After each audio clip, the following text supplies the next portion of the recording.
की मेट्रो 9च्या पहिल्या टप्प्याचं आपण उद्घाटन केलेलं आहे। 2018 साली आपण याचं भूमिपूजन केलं होतं आणि त्यानंतर मुंबई आणि मीरा भाईंदर यांना जोडणारी मेट्रो ही तयार करण्याचं काम सुरू झालं। मागच्या काळात शिंदे साहेबांनी आणि मी याचा ट्रायल रन देखील बघितला होता। आज प्रत्यक्ष दहिसर पूर्व ते काशीगाव या 4.4 किलोमीटरच्या टप्प्याचं उद्घाटन आपण केलेलं आहे। या 4 स्थानकं आहेत आणि विशेषतः मेट्रो 7 ला ही कनेक्टिंग मेट्रो झालेली आहे। त्यामुळे दहिसर पूर्व, पांडुरंगवाडी, मीरागाव आणि काशीगाव अशी 4 स्टेशन्स आहेत। आता जो दुसरा टप्पा आहे या दुसऱ्या टप्प्यामध्ये साईबाबा नगर ते सुभाषचंद्र बोस मैदान याचंही काम जवळपास 96% पूर्ण झालेलं आहे। काही क्रिटिकल पार्ट्स राहिले असल्यामुळे आमचा प्रयत्न असेल की याच वर्षी त्याचे उद्घाटन हे झालं पाहिजे आणि त्यातनं जवळपास अजून 4.3 किलोमीटर ही मार्गिका असेल, ज्यात 4 स्थानकं असतील आणि त्यामध्ये साईबाबा नगर,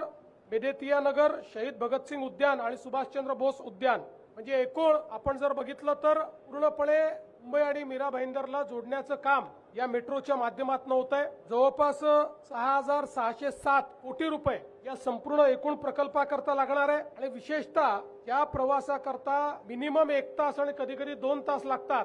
तो प्रवास 30 मिनिटांमध्ये या ठिकाणी पूर्ण करण्याचं या मेट्रोमुळे आपल्याला भाग्य लाभणार आहे। मेट्रो 7 ला जोडली गेली आहे, पुढे ती मेट्रो 3 ला जोडली जाते। त्यामुळे अगदी कुलाब्यापर्यंत सीमलेस कनेक्टिव्हिटी ही मीरा भाईंदर पासनं या मेट्रोच्या माध्यमातून पुढच्या काळामध्ये मिळणार आहे। याच्यामध्ये आपल्याला माहिती आहे की आता कॅशलेस तिकीट आपण केलेलं आहे, स्मार्ट कार्ड केलं आहे, कार्ड 1 केलं आहे, इंटिग्रेशन ट्रान्सपोर्टेशनचं झालं पाहिजे या दृष्टीने देखील आपण कार्ड तयार केलंय आणि आताच मला MMRDAच्या अधिकाऱ्यांनी माहिती दिली की आता 80% व्यवहार हा कॅशलेस चाललाय, फक्त 20% लोक कॅश मध्ये तिकीट घेत आहेत। त्यामुळे मला असं वाटतं की आपलं जे कार्ड आहे हे चांगल्या पद्धतीनं या ठिकाणी यशस्वी झालंय। सौर ऊर्जा असेल, रेन वॉटर हार्वेस्टिंग असेल, LED लाइटिंग असेल, त्यासोबत रिजनरेटिव्ह ब्रेकिंग या सगळ्या गोष्टींमुळे हा प्रकल्प हरित प्रकल्प म्हणून या ठिकाणी गणला जाणार आहे। विशेषतः एक जो पहिल्यांदा आपण नागपूरला पॅटर्न केला होता मेट्रो आणि फ्लायओव्हर एका पिलरवर, ज्याच्यामुळे खूप मोठ्या प्रमाणात फायदा होतो, हेही काम याच्यामध्ये झालेलं आपण बघितलं आणि त्या माध्यमातून ही डबल डेकर अशा पद्धतीची व्यवस्था आपल्या सगळ्यांना मीरा भाईंदरमध्ये देखील पाहायला मिळते। आता आपण जर बघितलं तर ठाणे जिल्ह्यातली ही सुरू झालेली, ठाणे जिल्ह्यात काम खूप मोठ्या प्रमाणात चाललंय, पण सुरू झालेली पहिली मेट्रो आहे ज्याचं आज वर्किंग आपण हे सुरू केलेलं आहे। आणि विशेषतः ही मेट्रो आणि आता जो आपण कोस्टल रोड करतोय याच्यामुळे पुढच्या काळामध्ये वेस्टर्न एक्सप्रेसवे हा मोठ्या प्रमाणात डिकंजेस्ट होताना आपल्याला त्या ठिकाणी पाहायला मिळेल। यासोबत मला हेही सांगताना आनंद वाटतोय की आता आपण देशामध्ये ऑपरेशनल मेट्रोमध्ये सेकंड नंबरवर आलो आहोत। दिल्ली नंतर आता मुंबई हे दुसऱ्या क्रमांकावर आलाय आणि या 2 वर्षांमध्ये खूप मोठ्या प्रमाणात आपले प्रोजेक्ट्स कंप्लीट होतील आणि आपला प्रयत्न आहे की पुढच्या 3 ते 4 वर्षात दिल्लीपेक्षा मोठं नेटवर्क हे आपल्याकडे सुरू व्हावं। त्या दिशेने हळूहळू आपलं काम जे आहे हे चाललेलं आहे। आज या मेट्रोमुळे ऑपरेशनल मेट्रो आपल्या 100 किलोमीटरचा टप्पा आपण पार केलेला आहे। 100 किलोमीटरपेक्षा जास्त ऑपरेशनल मेट्रो आता मुंबईमध्ये तयार झालेली आहे आणि जसं मी सांगितलं की पुढच्या 2 वर्षात याच्यामध्ये खूप मोठी भर पडणार आहे, कारण अंतिम टप्प्यामध्ये 80%, 85%, 96% अशा पद्धतीनं अनेक प्रकल्प आपले आहेत। आता जर आपण बघितलं तर आपली Versova Andheri Ghatkopar line A, Dahisar east DN Nagar line 2A, Dahisar east पासनं गुंडवली ही line 7, Colaba BKC SEEPZ line 3, Dahisar Kashinagar line 9 आणि लाईन 2B मंडाले पासनं तर डायमंड गार्डन असं या ठिकाणी काम आपलं जे आहे आणि नवी मुंबईची पण CBD बेलापूर पासनं पेंढरपर्यंत अशा या लाईन्स आपल्या ऑलरेडी ऑपरेशनल आहेत आणि इतरही लाईन्सचं काम हे अत्यंत वेगाने आपण करतो। एकूणच संपूर्ण MMRचं क्षेत्र हे मेट्रोचं जाळं तयार करून सीमलेस अशा पद्धतीची ट्रान्सपोर्टेशन सिस्टीम या ठिकाणी आपण तयार करतो। त्यासोबत त्याला फीडर म्हणून मोठ्या प्रमाणात बसेस, ई बसेस असतील किंवा अल्टरनेट फ्युएलच्या बसेस असतील, त्याचे एक मोठं नेटवर्क आपण उभं करतो। आणि या टप्प्यामध्ये आपलं वॉटर ट्रान्सपोर्टचं काम देखील खूप मोठ्या प्रमाणात सुरू आहे. हे आपण पूर्ण केल्यानंतर मला असं वाटतं की सुगमतेच्या दृष्टीनं मुंबई हे देशातलं सर्वात सुगम शहर अशा पद्धतीनं MMR रिजन आणि मुंबईकडे आपल्याला पाहता येईल. MMRDAच्या संपूर्ण टीमचं मी मनापासून अभिनंदन करतो. त्यासोबत त्यांना मदत करत असलेल्या दोन्ही महानगरपालिका मुंबई असेल किंवा मीरा भाईंदरची महानगरपालिका असेल त्यांचंही अभिनंदन करतो. आणि यासोबत ज्या कॉन्ट्रॅक्टर्सनी इथे काम केलं आहे, ज्या मजुरांनी या ठिकाणी काम केलेलं आहे, त्या सर्व मजुरांचे देखील आभार मानतो की त्यांच्या श्रमामुळे एक चांगला प्रकल्प आज या ठिकाणी उभा राहिलेला आहे. आणि ही मेट्रो आता मुंबईकरांना या ठिकाणी समर्पित झाली आहे अशा पद्धतीची मी घोषणा करून राज्याचे उपमुख्यमंत्री एकनाथराव शिंदेजी यांना विनंती करतो की त्यांनी आपल्याला संबोधित करावं. आजचा दिवस हा दहिसर आणि मीरा भाईंदरच्या काशीगावच्या संपूर्ण रहिवाशांच्या दृष्टीने अतिशय आनंदाचा आणि ऐतिहासिक आहे. कारण ही मुंबईतली मेट्रो आता मुंबई MMR पर्यंत पुढे जाते. तो अतिशय या दहिसर काशीगाव या प्रकल्पामुळे तो साध्य होतोय आणि याचा आनंद आम्हाला सगळ्यांना आहे. त्याचबरोबर इथं ही मेट्रो जी आहे ती मेट्रो दहिसर स्टेशनवरून मेट्रो 2A आणि लाईन 1शी कनेक्टेड आहे. भविष्यामध्ये मेट्रो 7 आणि 7A द्वारा छत्रपती शिवाजी महाराज इंटरनॅशनल एअरपोर्टला पण जोडतोय.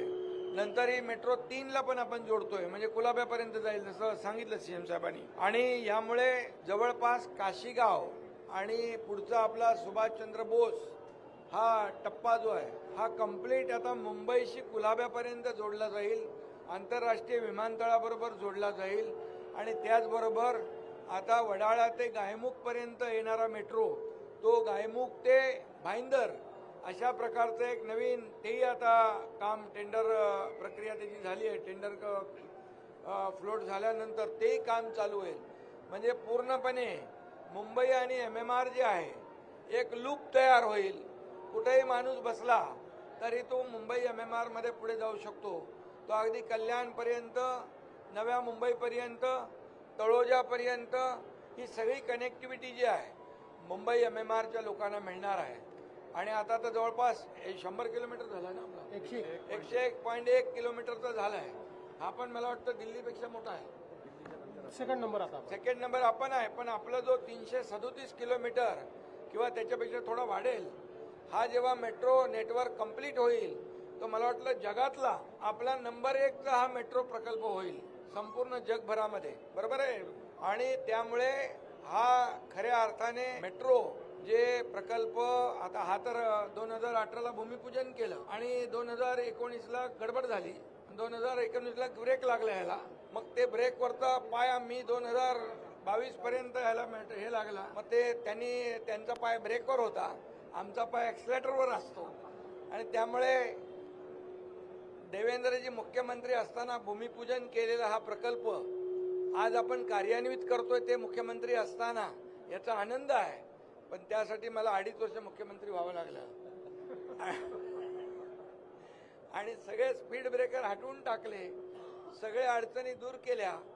लँड ॲक्विजिशन सारखं मोठं चॅलेंजिंग सगळं काम होतं, पुनर्वसनाचं काम होतं आणि देवेंद्रजी आणि आम्ही मिळून ते पुढं नेलं.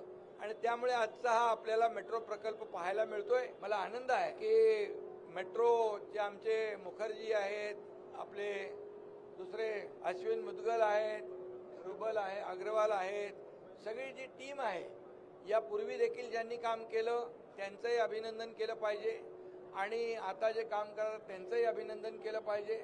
आणि मेट्रो हे काम अतिशय जलद गतीने आपण करतोय. याचं कारण जी वाहतूक जी रस्त्यावरची कमी करण्यासाठी 20 ते 30% वाहनं कमी होतील, पेट्रोलची बचत होईल, प्रदूषण कमी होईल, वेळेची बचत होईल, लोक लवकर ऑफिसला जातील, त्यांची कामाची एफिशियन्सी वाढेल, पुन्हा ते लवकर घरी परततील, आपल्या परिवाराला वेळ देतील. त्यामुळे आमचं जे काही पहिल्यांदा तर तो पूल अजून पूर्ण झालेला नाही, अर्धवट पूल आहे. त्या ठिकाणी मला MMRDAने माहिती दिली की जागा फार कमी आहे, अतिशय कंजेस्टेड जागेमध्ये त्याचं डिझाईन तयार करण्यात आलेलं आहे. त्यामुळे त्यात बरेच चॅलेंजेस आहेत. पण आत्ता जे दिसत आहे ते अर्धवट डिझाईन पाहून त्याच्यावर कमेंट होत आहेत. MMRDA त्याचं पूर्ण डिझाईन तयार केलं आहे. ते डिझाईन एकदा एक्झिक्यूट झाल्यानंतर मग आपल्या लक्षात येईल की ॲक्सिडेंट होऊ नये म्हणून त्याच्यावर योग्य त्या उपाययोजना केलेल्या आहेत कि कांग्रेस पार्टी उचित निर्णय लेगी. ऐसे समय जन भावना के खिलाफ जाना कि सुनेत्रा ताई को निर्विरोध चुनकर दिया जाना चाहिए, अनपोज चुनकर दिया जाना चाहिए. मैं अपेक्षा करता हूं कांग्रेस पार्टी भी जनभावना के साथ खिलवाड़ नहीं करेगी. मला असं वाटतं काँग्रेस पक्षाला जनभावनेची थोडीही कदर असेल आणि जनतेचं मत काय आहे, जनतेची नस काय आहे हे जर काँग्रेस पक्षाला लक्षात येणार असेल तर मला विश्वास आहे की ते उमेदवार परत घेऊन त्या ठिकाणी सुनेत्राताई पवार यांना बिनविरोध निवडून देतील.